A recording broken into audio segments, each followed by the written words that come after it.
ఇది తెల్ల గలిజేరు చూడండి. తెల్ల గలిజేరు అంటారు. ఇది కూడా ఒక ఆకుకూరనే. చూడండి తెల్ల గలిజేరు. ఇది ఎరుపు రంగులో కూడా ఉంటుంది ఈ ఆకుకూర. కానీ ఎరుపు రంగులోది తినకూడదు. ఈ తెల్లగా ఉంటాయి చూసారా, కాండాలు ఇట్లా ఉన్నాయి చూసారా. ఇది గ్రీన్ షేడ్లో ఉంటుంది, దానికి ఎరుపుదనం ఉంటుంది.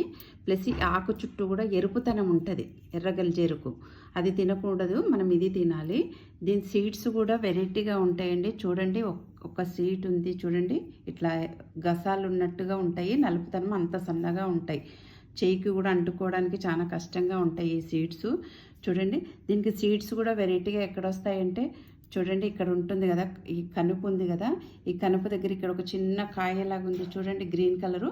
అది పగిలిందంటే మనకి ఇలాంటి సీడ్స్ వస్తాయి అన్నమాట. అలా బ్లాక్ కలర్ సీడ్స్ వస్తాయి. దీనికి రావడమే విత్తనాలు వెరైటీగా చూడండి ఇక్కడ వచ్చేస్తాయి. ఇది ఉంది కదా, ఇక్కడ వచ్చేస్తాయి.